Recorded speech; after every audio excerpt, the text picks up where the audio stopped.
Good morning सर्वांना.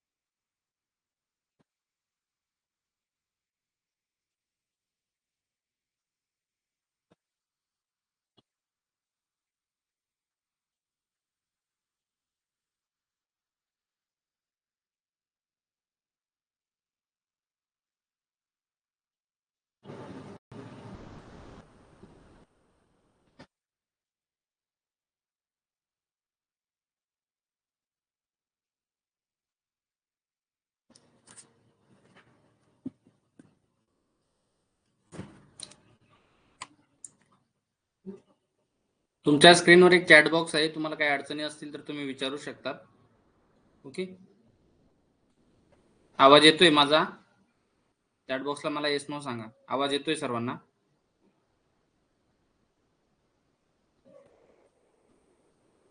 Kailas sir, भावना madam, आवाज येतोय?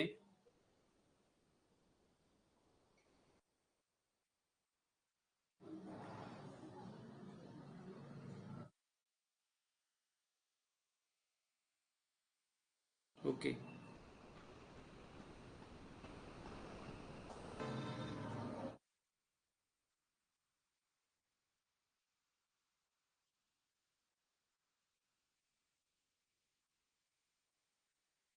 आवाज क्लिअर आहे?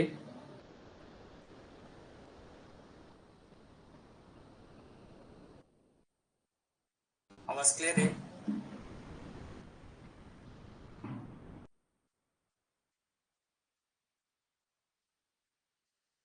बघा, या वर्षी आता जी काही आपली सीटीटी होणार आहे, ही सीटीटी परीक्षा तुमच्यासाठी खूप महत्त्वाची आहे. ज्यांचे थोडक्यात रिझल्ट गेले आहेत, जे टीईटी पण पास झाले नाहीत, अशा सर्व लोकांसाठी ही परीक्षा खूप महत्त्वाची असेल. आणि या परीक्षेमध्ये काही झालं तरी तुम्हाला परीक्षा क्रॅक करणं गरजेचं असेल. ज्यांचं बीएड झालंय, हे सर्वजण येणारी टेट परीक्षा सुद्धा फोकस करणार आहेत. सर्वात आधी आपण टेट ही परीक्षा फोकस करणार आहोत. जरी टीईटी पास नसाल तरी तुम्हाला 9, 10 आणि जर तुम्ही एमएससी किंवा एमए असाल तर तुम्हाला 11-12 साठी सुद्धा असणाऱ्या जेवढ्या काही वॅकन्सी असतील पवित्र पोर्टलला येणाऱ्या, त्यांच्यासाठी तुम्ही इलिजिबल असाल. त्यामुळे सर्वांनी दोन्ही परीक्षांच्या दृष्टीने आपण फोकस ठेवणं गरजेचं आहे. जसे की सीटीटीचं नोटिफिकेशन आल्यावर तुम्ही सीटीटी कडे त्या दिवसासाठी वेळ देऊ शकतात, पण सध्या अभ्यास करताना तुम्ही टेट साठी सुद्धा अभ्यास करायचा आहे. टेट साठी मी स्वतंत्र वेबिनार घेणार आहे. त्याचं सिलेबस, त्याची डिकोडिंग, कोडिंग सर्व व्यवस्थित सांगणार आहे. सध्या तुम्ही आपण टेटच्या संदर्भात, सीटीटीच्या संदर्भात आज बोलत आहोत की सीटीटी परीक्षा आपल्यासाठी काय महत्वाची आहे आणि का नाही, या प्रत्येक गोष्टी तुम्ही समजून घेणार आहात. ओके. बघा, जर विचार केला तर आज सीटीटी परीक्षा तुमच्यापैकी बऱ्याच जणांनी दिली असेल किंवा काही जणांनी अजून दिली पण नसेल. मग परीक्षा आपल्यासाठी अत्यंत महत्वाची का आहे आणि परीक्षा देणं गरजेचं काय? जर 6 ते 8च्या जेवढ्या काही वॅकन्सी असतात, म्हणजेच जेडपी असेल किंवा जेवढ्या काही प्रायव्हेट स्कूल आहेत, या सर्व स्कूलसाठी आपल्याला सीटीटी परीक्षा पास होणं गरजेचं आहे. मराठवाडा असेल, विदर्भ असेल, या असणाऱ्या ज्या काही 6 to 8 चे क्लास आहेत, या झेडपीच्या अनुदानित शाळा असतील त्यांच्यासाठीच, तसेच 6 तर 8च्या जेवढ्या काही राज्यामध्ये प्रायव्हेट स्कूल आहेत, नगरपालिका आहेत, महानगरपालिका आहेत, या सर्व स्कूलमध्ये असणाऱ्या वॅकन्सीसाठी आपल्याला पेपर 2 हा बीएड वाल्यांसाठी कंपल्सरी असेल.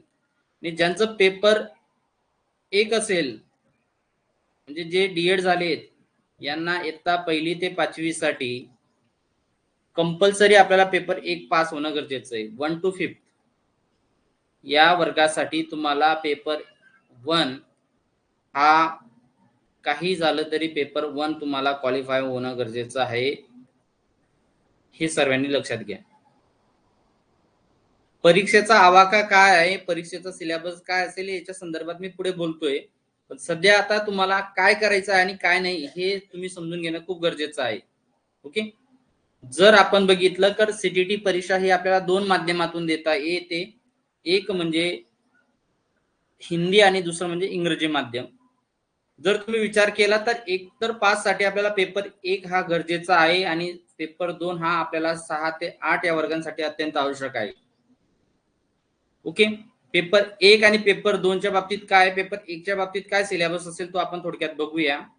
चाइल्ड डेव्हलपमेंट पेडॉलॉजी म्हणजे ज्याला आपण सीडीपी म्हणतो, हा सीडीपी आपल्याला 30 गुणांसाठी असेल, ज्यात 30 प्रश्न आपल्याला विचारले जातील. मॅथमॅटिक्स हा कंपल्सरी सब्जेक्ट आहे, ज्याला आपल्याला 30 प्रश्न असतील 30 गुणांसाठी. त्यानंतर इन्व्हायरमेंटल स्टडी म्हणजे ज्याला आपण टीईटीला परिसर अभ्यास म्हणतो, हा परिसर अभ्यास आपल्याला 30 मार्कांसाठी असेल आणि साधारण त्याच्यावर 3 एमसीक्यू क्वेश्चन आपल्याला विचारले जातील. तसेच लँग्वेजचा विचार केला तर इथं आपल्याला 2 लँग्वेज असतात, लँग्वेज 1 आणि लँग्वेज 2. यामध्ये आपण लँग्वेज 1 हिंदी निवडू शकतो, आपण मराठी निवडू शकतो. ओके. त्यानंतर जर विचार केला तर आपण भाषा दुसऱ्याच्या संदर्भात जर विचार केला तर तुमच्या लक्षात येईल. ओके.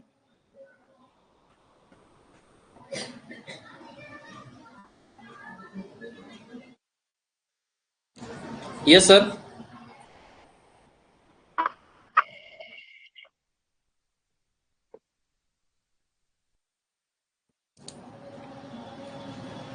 तुमच्या काही क्युरीज असतील तर कृपया चॅट बॉक्सला टाका. आपलं लेक्चर रेकॉर्डेड लेक्चर असतं, सो डिस्कस या रेकॉर्ड लेक्चरला इतरांना ते डिस्टर्बन्स येईल. काही डाऊट असेल तर तुम्ही चॅट बॉक्सला सांगा, मी निश्चित त्याचा रिप्लाय तुम्हाला देतो.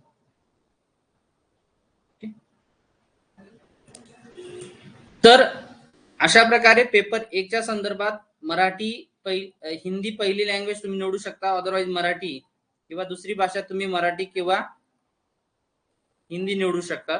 या 2 गोष्टी तुम्हाला इथे क्लिअर होतील. Okay.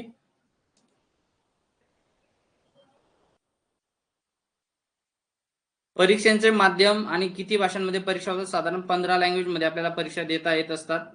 Okay.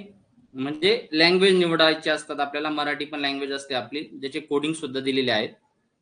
Okay. Kailas sir काय डाऊट्स असेल तर चॅट बॉक्सला सांगा प्लीज.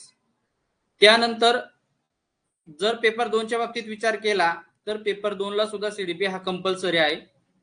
मॅथमॅटिक्स आणि सायन्स हा 60 गुणांचा विषय असेल. ज्यांचं मॅथ्स आहे म्हणजे ज्यांचं बीएससी किंवा एमएससी झालंय अशा लोकांसाठी मॅथ आणि सायन्स कंपल्सरी असेल. ओके. त्यानंतर ज्यांचं मॅथ आणि सायन्स नाही, अदर दॅन जे काही student BSc BEd BA BEd असतील किंवा बीकॉम बीएड असतील, अशा सर्व लोकांसाठी सोशल स्टडीज म्हणजे सोशल सायन्स हा विषय आपल्यासाठी असेल, तो 60 गुणांसाठी तुम्हाला असेल. ओके.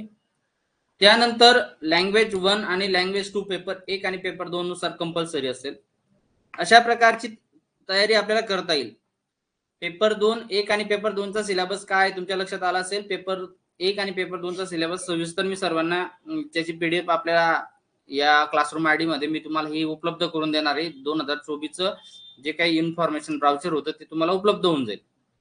आता सर्वात महत्वाची गोष्ट आपल्याला काय बघायची की अभ्यास कसा करावा. याच्या बाबतीत मी जे वेबिनार आयोजित केलंय त्याच्या बाबतीत बोलतो की परीक्षेची तयारी करत असताना सर्वात महत्वाचं म्हणजेच सीडीपी हा जो विषय आहे हा विषय व्यवस्थित करावा.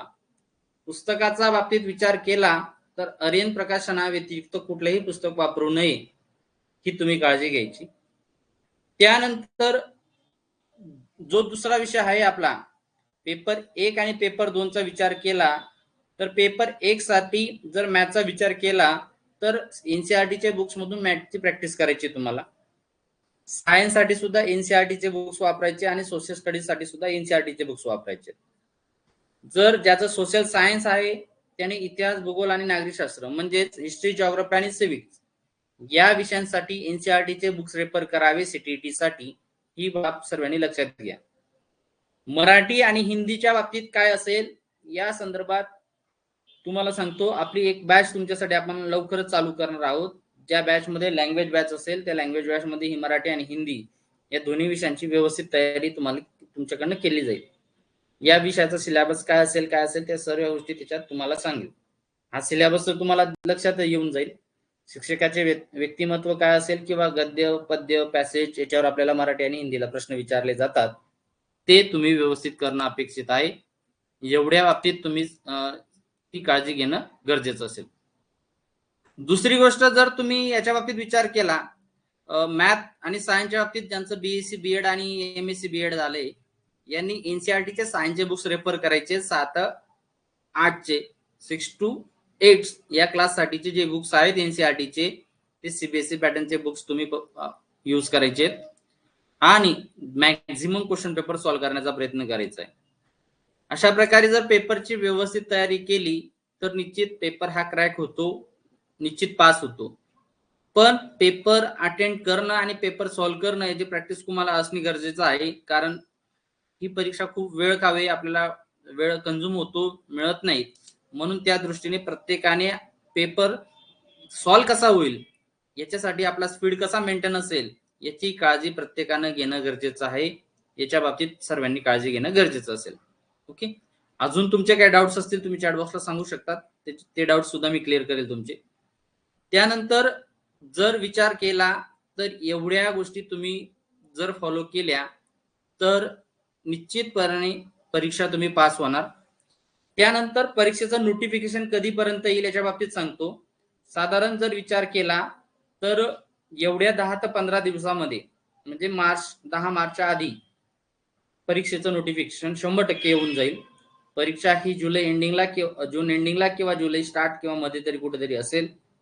निश्चित ही परीक्षा तुमच्यासाठी खूप महत्वाची आहे.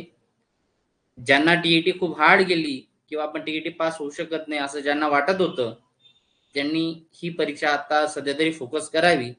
टीईटी कधी असेल, काय असेल, टीईटीच्या बाबतीत काय बॅचेस असतील काय नाही याच्या बाबतीत मी व्यवस्थित सविस्तर पुन्हा कधीतरी बोलेल. पण आता तरी प्रत्येकाने या फ्रेम मध्ये अभ्यास करायचा आहे. टार्गेट ठेवायचं आहे की एवढ्या दिवसात आता प्रत्येकाने अभ्यासाला सुरुवात करायची. अभ्यासाला सुरुवात करत असताना काय करायचं सर्वांनी लक्षात घ्या. जर विचार केला तर सिलेबसच्या बाबतीत बोलतो मी, सिलेबस तुम्हाला सांगतो.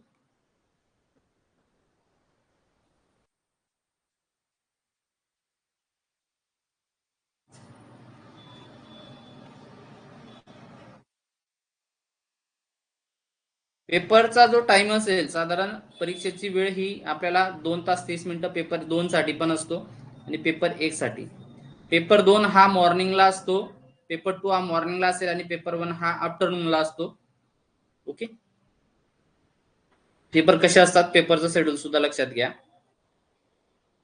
सिलेबसच्या बाबतीत जे लेट जॉईन झाले आता वेबिनारला त्यांनी हे लेक्चर किंवा हे वेबिनार तुम्हाला रेकॉर्डेड फॉर्म मध्ये सुद्धा उपलब्ध असेल. तुम्ही नंतर रेकॉर्डेड फॉर्म मध्ये सुद्धा करू शकतात, जे मिस झाले ते करू शकतात. ओके, ही पीडीएफ तुम्हाला आपल्या याच बॅच मध्ये तुम्हाला रेकॉर्ड फॉर्म पीडीएफ फॉर्म मध्ये उपलब्ध होऊन जाईल. तिथून तुम्ही टोटली सिलेबसचं कोडिंग डिकोडिंग तुमच्या लक्षात येऊन जाईल की काय असेल सिलेबस. पेपरची तयारी कशी करायची याच्या संदर्भात मी तुम्हाला सर्व गोष्टी क्लिअर केलेल्या आहेत. रेफरन्स बुक काय वाचायचे काय नाही.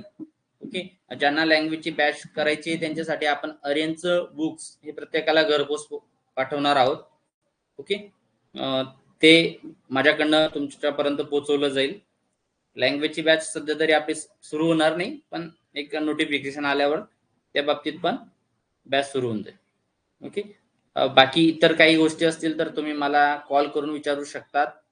काही डाऊट्स असतील तर विचारू शकतात. माझा नंबर प्रत्येकाकडे आहेच, तरी मी प्रत्येकासाठी नंबर इथं मेन्शन करतोय. ज्यांच्याकडे नंबर नसेल त्यांनी नोट डाऊन करा, व्हॉट्सअप करा, कॉल करा, जे काही असेल ते तुमचे डाऊट्स क्लिअर होतील. ओके. ह्या गोष्टींची तुम्ही काळजी घ्या. निश्चित ही परीक्षा तुम्ही पास व्हाल. दुसरी गोष्ट, ज्यांचं बीएड झालंय त्यांच्या बाबतीत मी सुरुवातीलाच बोललोय की ज्यांचं बीएड झालंय अशा सर्व लोकांनी टेट TAIT टेट 2025 फोकस करायचं आहे. याचा चान्स तुम्हाला जरी TET पास नसाल तरी 9 to 10 किंवा 9 to 12च्या ज्या काही जागा आहेत यांच्यासाठी तुम्ही इलिजिबल असाल. ज्यांचं BSc झालंय किंवा BA BEd आहात किंवा तुमचं BCom BEd असेल, असे सर्वजण 9 आणि 10च्या जागांसाठी जेवढ्या काही जागा येतील पवित्रला त्याच्यासाठी टेट देऊ शकतात. जे MSc असतील, जे MCom असतील किंवा MA असतील, असे लोक सर्व 9 ते 12 या वर्गांसाठी येणाऱ्या जेवढ्या जागा असतील त्यांच्यासाठी टेटला एलिजिबल असाल, जरी तुम्ही TET CET पास नसाल तरी. अशा लोकांसाठी आपण स्वतंत्र एक मॅथ आणि रिझनिंग हा जो काही परीक्षेचा 110+ मार्कांचा सिलेबसची बॅच आहे, ही बॅच रेकॉर्डेड फॉर्म मध्ये आहे. फी अगदी कमी आहे. ही बॅच तुम्ही करू शकता, तुम्हाला त्याचा खूप फायदा होईल. ओके. रेकॉर्डेड फॉर्म मध्ये ही बॅच पूर्णपणे उपलब्ध आहे. त्यात तुमचे सर्व डाऊट्स ते टॉपिक नुसार सिलेबस आहे. या रेकॉर्डेड बॅच मध्ये तुम्हाला टेटच्या या दोन्ही विषयांची जी काय आहे, ओके, टेटच्या दोन्ही विषयांची जी काही सिलेबसची PDF आहे, ती सिलेबसची PDF तुम्हाला उपलब्ध करून दिलेली आहे, ती सुद्धा तुम्हाला मिळेल. ज्यांना पुढच्या वर्षाची किंवा या वर्षी शेवटी नोव्हेंबर डिसेंबरला होणारी TET ची तयारी करायची असेल त्यांच्यासाठी TET साठी सुद्धा रेकॉर्डेड बॅच अवेलेबल आहे. ते रेकॉर्डेड बॅच करू शकतात. ही रेकॉर्डेड बॅच सर्व विषयांची आहे. सर्व विषय त्याच्यामध्ये तुम्हाला उपलब्ध आहेत. 5 विषय कंपल्सरी त्याच्यामध्ये तुम्हाला उपलब्ध होतील. ओके. अजून काही डाऊट्स असतील तर विचारू शकतात.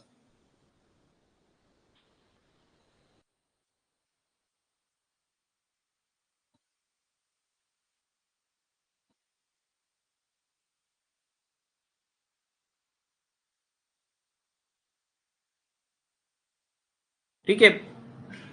या पद्धतीने आपल्या तयारीला सुरुवात करा. निश्चित तुम्हाला याचा खूप फायदा होईल, खूप बेनिफिट होईल.